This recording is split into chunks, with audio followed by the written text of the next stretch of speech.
रंगों से नफसियाती इलाज के लिए किंगस्टन स्कूल ऑटिज्म, ADHD, सुनने बोलने से महरूम, डाउन सिंड्रोम और जिन बच्चों के अंदर दबाव, डर, नफसियाती मसाइल और बेचैनी होती है उनको उसको ख़त्म करने में काफ़ी मदद मिलती है। इस वीडियो में आप बच्चों को मिलकर खजूर की गिठलियों को सुर्ख, पीला, नीला और सब्ज़ रंग करते हुए देखेंगे। इसे आर्ट थेरेपी कहते हैं। सुर्ख रंग को बच्चों की तवज्जो को बढ़ाने और जिस्मानी तौर पर उनको एक्टिव करने के लिए इस्तेमाल किया जाता है।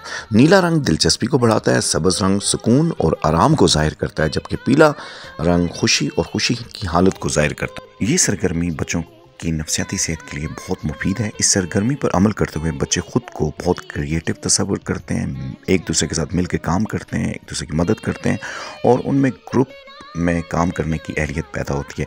इसमें बच्चे खुद दिलचस्पी लेते हैं और इन्हें यकीन होता है कि वो बहुत अच्छा काम कर रहे हैं। इनका सोशल इंटरेक्शन बहुत बेहतर होता है और बच्चों की तवज्जो रंगों के इस तरह इस्तेमाल पर मरकूज़ रहती है। बतौर उस्ताद मैं ये कहूँगा कि स्कूल में बच्चों के अंदर उनकी शख्सियत में एक खला होता है, जहाँ वो अपनी दुनिया को खुद के तसव्वुराती आँख से देखते हैं। बच्चों की शख्सियत के खला को रंग बहुत अच्छे तरीके से पूरा करते हैं।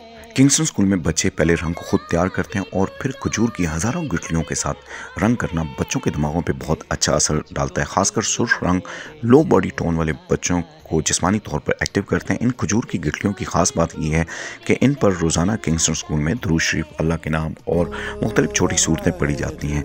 तो रंग करना बच्चों की नफसियाती सेहत पर बहुत अच्छा असर डालती है। बच्चों की नफसियात को मुतवाज़न करने के लिए रंगों का बहुत आम किरदार है। ये सरगर्मी बच्चों के दिमाग की तरक्की के अलावा इनके अंदर एक खुशी का एहसास भी पैदा करती है। स्कूल वाले टीचर्स लाजमी इस एक्टिविटी को करें। जज़ाकल्लाह।